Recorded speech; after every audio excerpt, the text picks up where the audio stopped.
In the popular fantasy series Game of Thrones, a colossal wall stands at the northern edge of the Seven Kingdoms against invaders, extending all the way into the sea. In China, this isn't fiction, but real history you can see and touch. The Great Wall of China traces its roots back more than 2,700 years, with the latest major expansion done during the Ming Dynasty, roughly 600 to 400 years ago. After winding through deserts, mountains, and gorges for thousands of kilometers, the ancient dragon-like wall finally meets the crashing waves of the sea at its eastern terminus. Welcome to Out of Bounds, and in this video, we travel by high-speed train from the brand new Beijing Tongzhou railway station to Shanhaiguan, the Great Wall's easternmost fortress guarding the mountain and the sea. Being the capital of a vast country, Beijing is itself a massive city of 21.8 million residents. To cope with ever-increasing passenger demand, a lot of effort has gone into expansions, upgrades, and new construction of stations.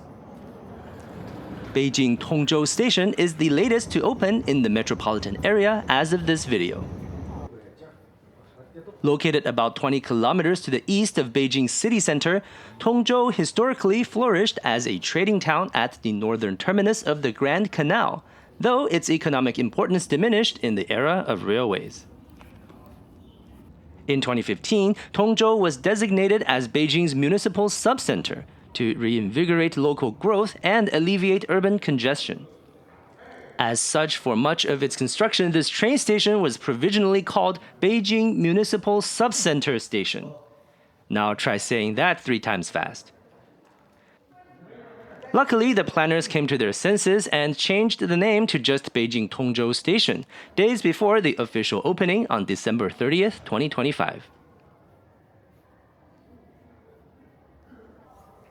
Although the station already looks pretty sleek, parts of it are still under construction. So for now, it only serves one high-speed line going east to destinations in Hebei province.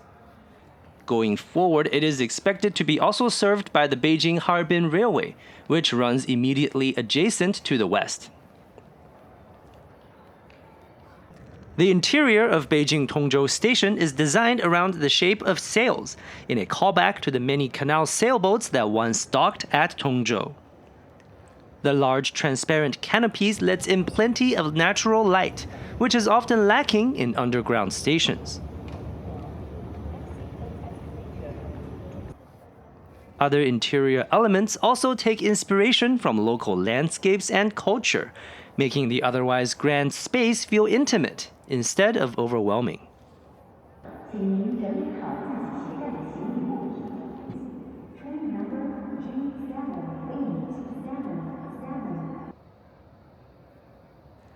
Platforms at Beijing Tongzhou Station are underground, with the tracks and platforms separated by screen doors and covers.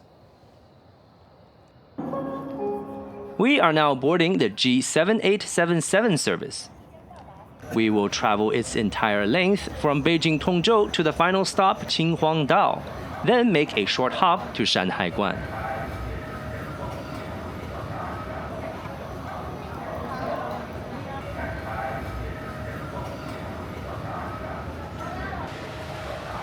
The G7877 service runs using a CR400BF EMU. This 8-car unit is capable of commercial operation up to 350 kilometers per hour, although on this trip we only get close to 300 kilometers per hour.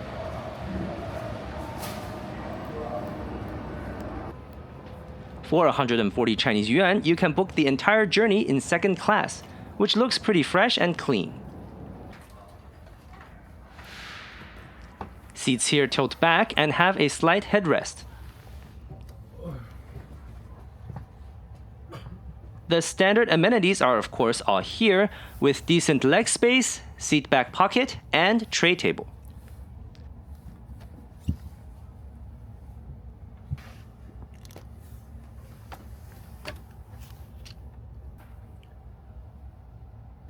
There are also charging ports under the seats. Luggage can be stored overhead, behind the last row of seats, or on dedicated racks.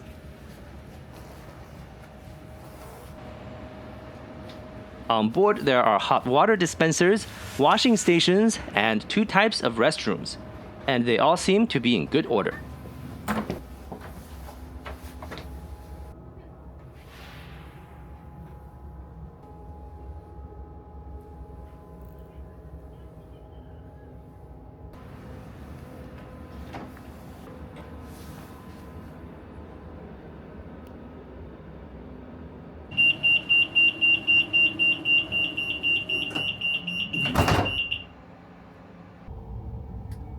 At 12 o'clock, the G7877 departs Platform 5 of Beijing Tongzhou Station to begin its 280-kilometer dash to the east.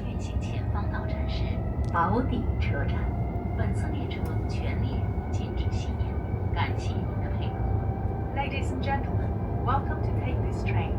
The next stop is Baodi Railway Station. Smoking is banned on this train. Thank you for your cooperation.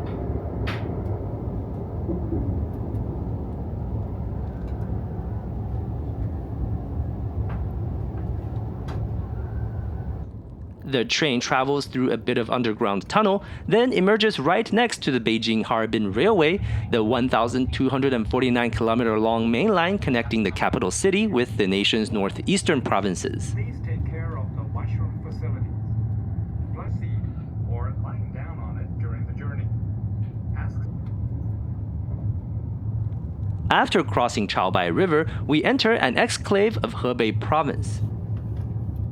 As this area is geographically close to Beijing, yet outside of its administrative boundaries, real estate prices here are much lower than Beijing proper, making it a popular choice for many commuters. The train is now running through the northern fringe of the North China Plain. It is the largest alluvial plain of China with an area around 300,000 square kilometers. Combined with a temperate continental climate, the North China Plain has been a key agricultural area central to Chinese civilization for millennia. In fact, the Ming Dynasty moved its imperial capital to Beijing primarily to defend the North China Plain against nomadic threats, as Beijing is the northernmost large city on the plain and also flanked by mountainous terrain. Today, this area is still heavily populated. Yanjiao, Dachang, and Xianghe, the 3 counties that make up the 1,200 square kilometer Hebei exclave, still has around 1.5 million residents despite being relatively less urbanized. Before long, the train slows down for a stop at Baodi Station. It is a district of Tianjin Municipality and known for both agriculture and advanced manufacturing. The station platforms here have movable rope screens, which is kind of rare in this part of the Chinese network.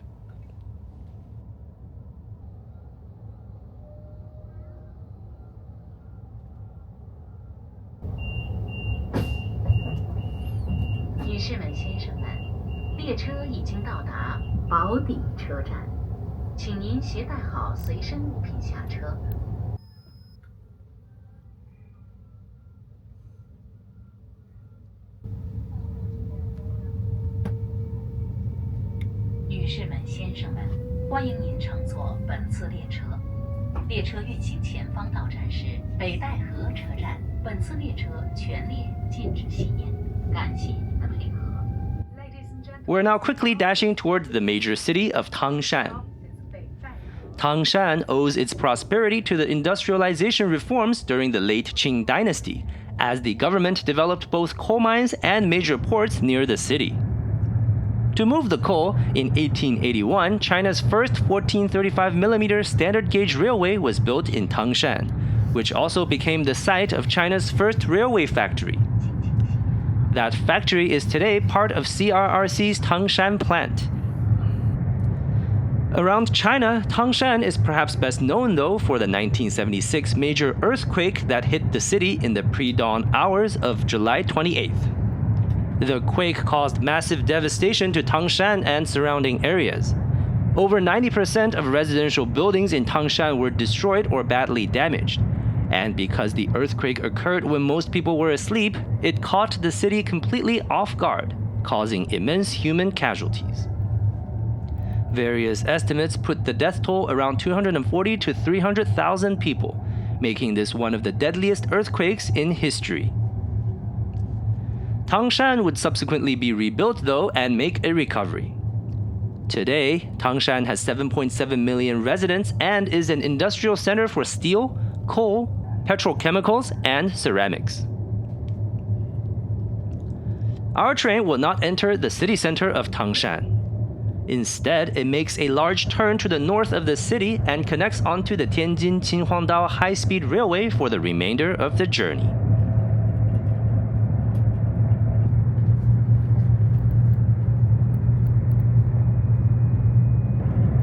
As the train travels further east, mountains and the sea begin to close in on each other. During early 20th century, planners envisioned a grand port on coastal areas directly south of here. Sun Yat-sen, the founder of the Republic of China, personally promoted the concept of a Great Northern Port as part of his national development proposal. The rationale was that, although North China historically lacked the need for large-scale sea-bound trade compared to the East and South, that was beginning to change with industrialization. Many mines were being discovered in North China which had great demand elsewhere, but the enterprise would become profitable only with reliable low-cost shipping. Agricultural products were also becoming a commodity in a financial sense, and cash crops such as cotton also required large-scale transports. Existing port towns in the area tended to be near estuaries, but those were considered inadequate, as sediments brought by rivers constantly shifted the coastline, and the inflow of freshwater caused more frequent icing problems. Thus, Sun Yat-sen selected a cape south of here between two rivers as the site of his Great Northern Port. In his vision, this port would be a nexus that underpins the vast interiors of North and West China, growing into a metropolis that would rival the likes of New York City. While this grand plan did not come to pass, in the 1980s and 90s, this area eventually was developed as the port of Tangshan, which now ranks among the top 10 ports in China.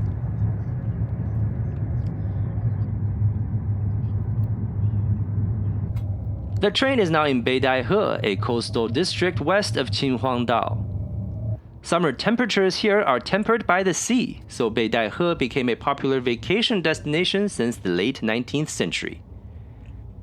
During much of the second half of 20th century, key parts of the Chinese government would seasonally relocate to Beidaihe, with many important conferences and decision-making taking place here. Beidaihe Station dates back to 1893, with its latest renovation done in 2012 to accommodate new high-speed lines.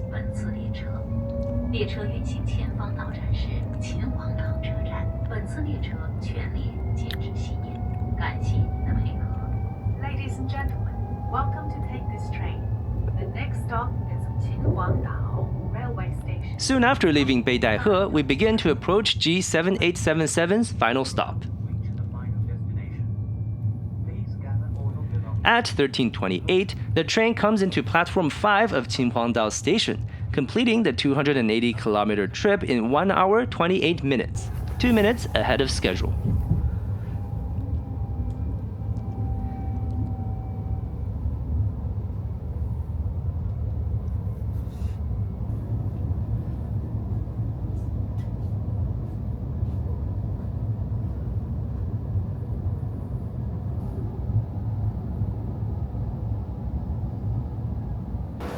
Ladies and gentlemen, the train is arriving.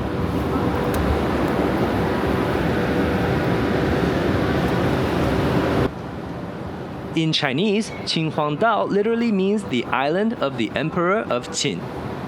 This comes from Qin Shi Huang, the first emperor of a unified China, who visited the area in 215 BCE on an imperial tour to seek the elixir of immortality. He was of course not successful, but Qinhuangdao stuck around and is now a city of 3 million people.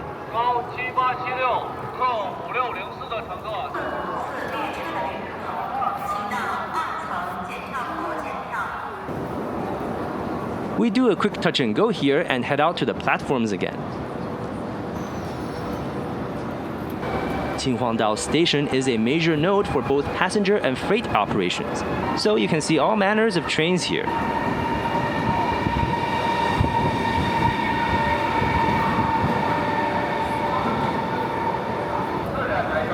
At platform 4, we transfer onto the G1245 train.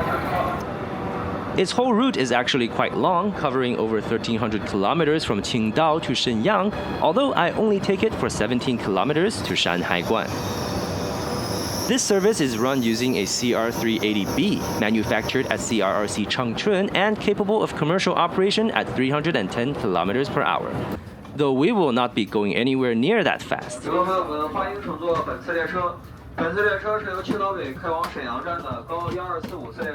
The main interior color is purple, but facilities are largely similar to the previous leg, with comfortable seats. A second-class ticket for my short section costs 15 Chinese yuan. Attention please, the door is closing.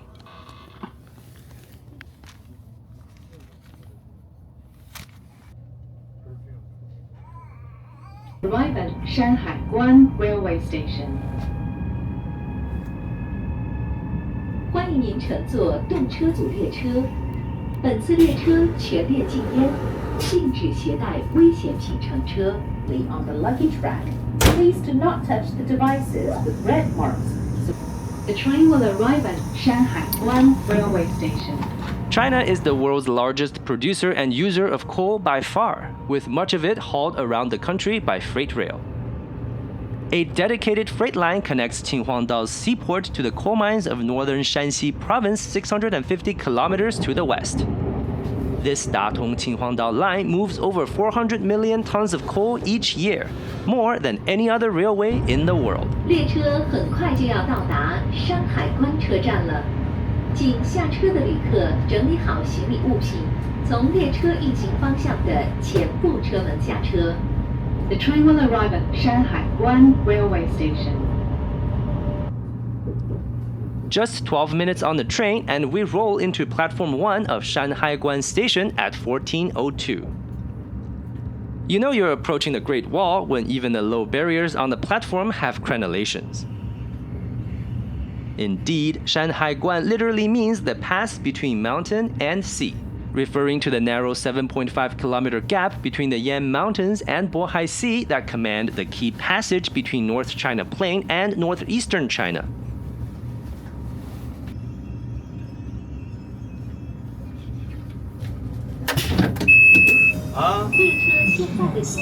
Shanhaiguan Station dates back to 1894 in the late Qing dynasty. In 1933, Imperial Japan occupied Shanhaiguan and controlled the station with its puppet regime Manchu Kuo. While China did not recognize the occupation, Shanhaiguan Station nevertheless became a de facto railway border crossing over the next 12 years. Due to its crucial importance, the pass had been fortified for millennia. Construction of the current walls and forts began in 1381 under the direction of Ming Dynasty General Xu Da. They would subsequently be extensively reinforced as the Ming capital moved from Nanjing to Beijing in 1421, making Shanhaiguan the greatest pass under heaven, as it protected the imperial capital against external threats. In 1579, a southern extension to the Great Wall stretching into the sea was built on the orders of Ming General Qi. As it looks like a dragon poking its head into the waves, this dramatic terminus of the Great Wall is commonly known as Lao Long To, or Old Dragon's Head. By early 17th century, however, the lumbering Ming dynasty was facing many problems. The imperial coffers constantly ran dry from waging wars, particularly the struggle against Jurchen armies beyond Shanhaiguan. Nur Haji, the Jurchen leader who unified its various tribes, was initially aligned with the Ming, but later broke ranks with the empire and critically defeated Ming forces at the Battle of Sarhu in 1619. To fund the war, the Ming court continually raised taxes. But China at the time was hit with a mini ice age, causing years of poor harvests. Many peasants on the brink of starvation rebelled against the imperial court, further stretching its military resources and sending the financial situation into a downward spiral. In 1644, rebel forces led by Li Zicheng entered Beijing, toppling the Ming dynasty. Ming General Wu Sangui garrisoned at Shanhaiguan at the time. Although he commanded an elite cavalry, they nevertheless became sandwiched between Li Zicheng's Shun forces in Beijing and Jurchen armies beyond the Great Wall, both much larger. Wu Sangui had initially wanted to surrender to the Shun, but as negotiations broke down, Li Zicheng personally led his army eastward to attack Wu Sangui and take over Shanhaiguan by force. Wu Sangui then sent for the Jurchen leader Dorgon, requesting military assistance against the Shun. In exchange, Wu Sangui offered Dorgon and his bannermen free passage through the previously impregnable Shanhaiguan. Dorgon immediately recognized this once-in-a-lifetime opportunity, ordering his entire force to rapidly march toward the pass. On May 26th, Li Zicheng's Shun forces began engaging Wu Sangui and appeared to gain the upper hand. Early the next day, Wu Sangui personally visited Dorgon's camp, formally surrendering to the Jurchen leader. Throughout the morning, Shun forces continued to push Wu's army to the brink of collapse while also sustaining heavy losses themselves. Before they could break through, though, around noon, Dorgon ordered his elite Jurchen cavalry to flood through the gates of Shanhaiguan and crash into the battlefield. The Shun, already exhausted from a full day of fighting, was decisively routed by mid-afternoon. Li Zicheng would never recover from this defeat, and Jurchen forces would go on to crush various factions throughout China, establishing the Qing dynasty that would rule for 268 years. During the Qing dynasty, as lands on both sides of the Great Wall belonged to one empire, Shanhaiguan lost its military significance and became a memorial site. Qianlong, the longest reigning Qing emperor, visited Laolongtou 4 times, leaving behind a number of poems etched on a stone stele. The slab we see today, though, is not the original, as the Laolongtou area was mostly destroyed during the 1900 invasion by the Eight-Nation Alliance. Thus, the stele, along with many of the other structures, are restored or rebuilt versions from the 1980s and 90s.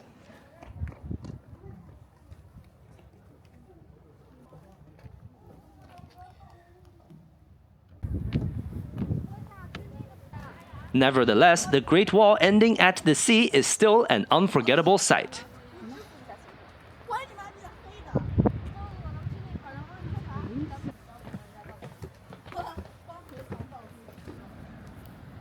Here is the 17-meter-high Jinglu Lo, the very first of the thousands upon thousands of watchtowers all along the Great Wall.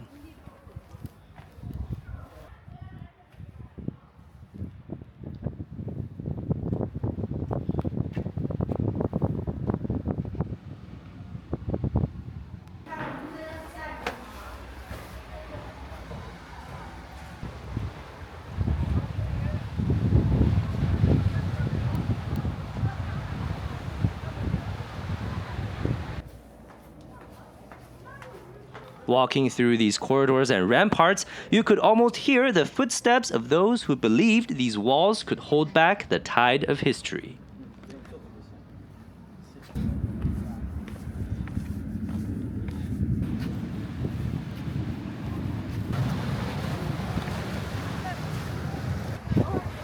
But no wall can stop time, and no empire can command eternity. Only the legend of the Great Wall lives on forevermore. And here, the story does not end in triumph or surrender. It simply ends in the roar of the sea. If you made it this far, thanks for watching, and I really hope you enjoyed this journey to the end of the Great Wall. Don't forget to like and subscribe for more travel and transit content. Have a great day and see you in the next one.